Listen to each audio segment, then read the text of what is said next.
Hello, my friends. This is Rabbi Aharon Dobinsky coming to you today from the holy city of Jerusalem in the beautiful country of Israel. A Freilich in Purim. Purim Sameach. Happy Purim. Happy is always a part of the equation when it comes to Purim. Why? Because it facilitates the miracles that go along with Purim. Miracles.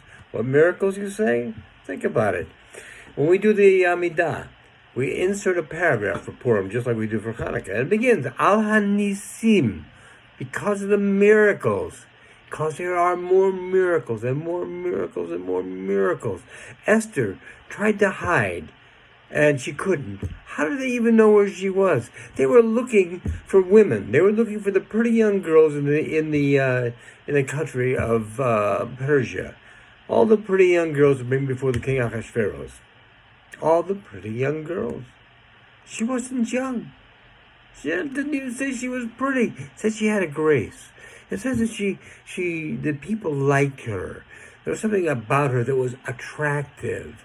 That's what it was. But it was the miracle was that the king of Persia, who could have had virtually any girl or any woman he wanted her.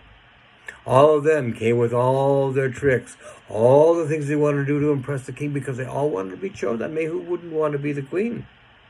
Esther didn't want to be the queen. Matter of fact, even her name Esther, the hidden one. Hadassah was her other name. She was the hidden one. They had to find her. They had to pull her out. They had to get her all made up. They had to take care of her makeup. They had to take care of the way she smelled, and the way that she looked, and how her skin felt, and everything. And it took a year to do all this, by the way. If you could check. These are all verifiable facts in Megillah Esther. So these are all the things she had to go through. When the other ones came to the king, they had all their things to do to impress him. They were all ready. It was like, for lack of a better term, if any of you ever watched any of the Miss America, Miss Universe, Miss whatever pageants, this was their talent thing, and they brought it along with them. Not Esther. No, she didn't have a thing. She didn't even want to be going. While the other ones couldn't wait to get in front of the king, they had to pretty much drag her out there to be with the king.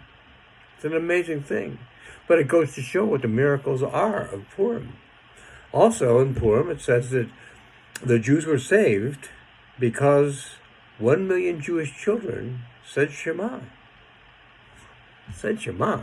So what? They said Shema. So what? Shema is that important. It shows our connection to HaKadosh Baruch Hu.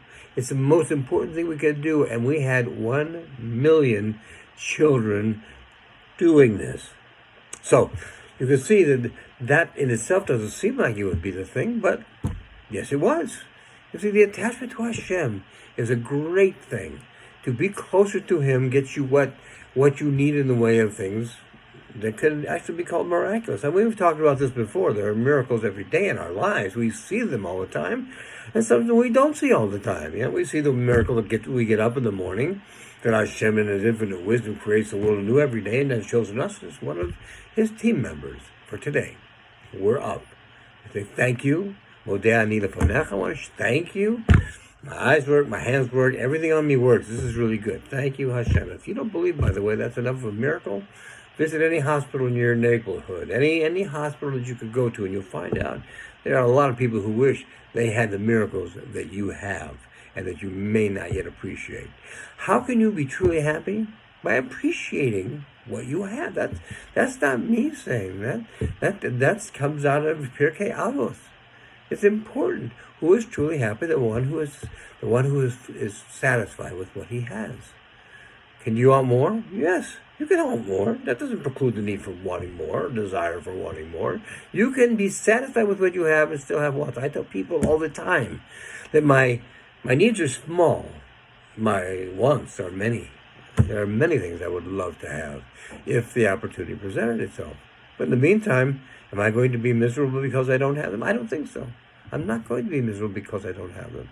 So you see, you can ask Hashem for everything. Remember we talked about this in the Ashrei.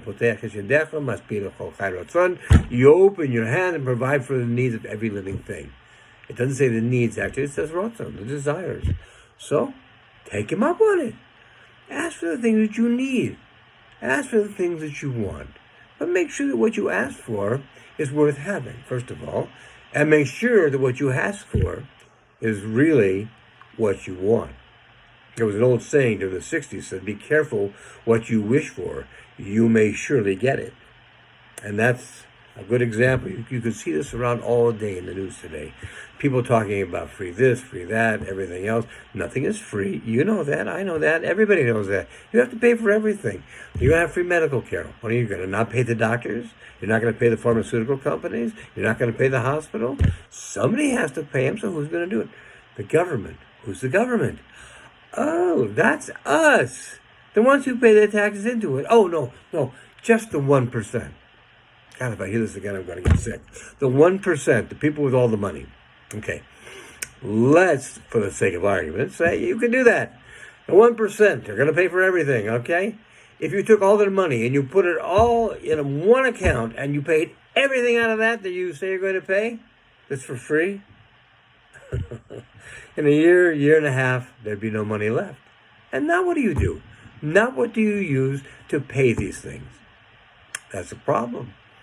That's a problem because, you see, nothing is free.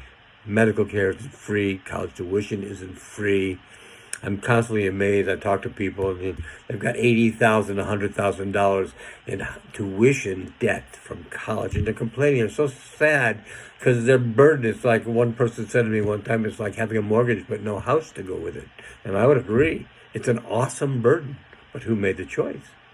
They did. They made the choice.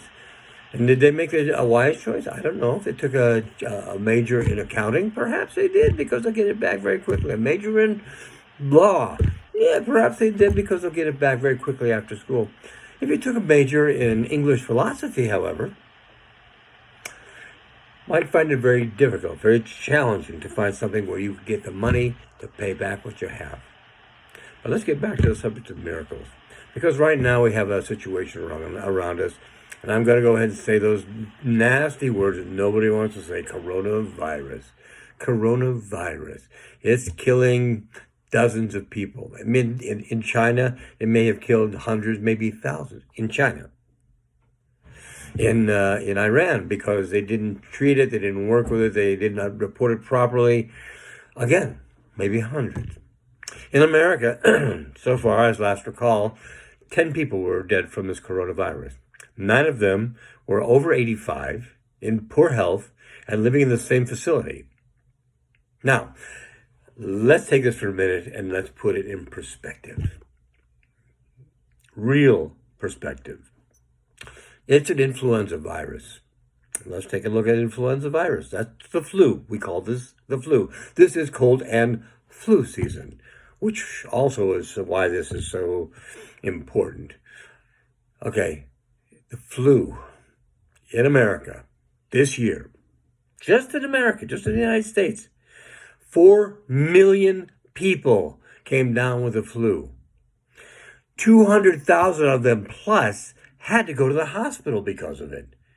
And almost 15,000 of those never left the hospital except in a body bag. It's sad. That's a big number of people, particularly when you compare it to this panic of the coronavirus. The coronavirus, oh my God, what's it going to do? We got to wash our hands. We can't touch. We can't this. We can't that. Stay out of the... You know something? All these things are great advice for flu season. For anybody in flu season, not coronavirus. The flu, the cold, anything else. They're all good advice. Stay out of crowds. Wash your hands. Stay away from people who are coughing and sneezing. This is good advice for anybody. They've taken another step, and they make people quarantine themselves. Here in Israel, you come back from a country where there's a problem, you are quarantined for 14 days. In your home, but you are quarantined, assuming you stay there, and we assume you do. So, these are what we're looking at. But Hashem, whenever He gives us a tribulation, always gives us a way out of it. I mean, He always gives us a way out of it. This week, we have the golden calf. Moshe dropped the Ten Commandments. They say sometimes, some of the scholars say, that they were so heavy he couldn't physically hold them anymore, and the letters went floating back to heaven. Others say he dropped them because he knew if he gave it to them, the Jewish people, that they would have been breaking them before they even got them. So he didn't want that to happen, so this was his way of saving them. But even though Hashem wanted to get rid of all the Jewish people, it started again with Moshe and Rabbi, and Moshe said, if you do that, write me out of your book. I don't want to be in your Torah. And Hashem thought about it, and he said, okay, fine, well, we'll do something else. So they got to live. They wandered in the desert for 40 years. It's a long story. You all know the story. I don't have to tell you what it is. But they were saved. They had a miracle. Well, it's a miracle for the coronavirus, too. My Rav was telling me about this just yesterday. There's a small prayer at the end of every time we do prayers, Shachris, Mincha, Mariv, called Aleinu. That's the miracle. Because if you look at that prayer, and he's not the only one who says this, there are many of the Rabbis who will tell you this, there's a magic, there's a healing, there's miracles in the prayer itself because of the way you do it. As a friend of mine sent me a note the other day and says, God sent you a letter, and he said, stop withdrawing so much and start making deposits. In other words, stop asking for so much and start giving something. Start doing what you're supposed to do. Keep your connection to Hashem alive. Keep it strong. Keep it tight. Keep it what it needs to be. Aleinu will do that for you. Say it. Not just say it. Say it with kavanah. Say it with meaning. Say it with heart. Say it with feeling.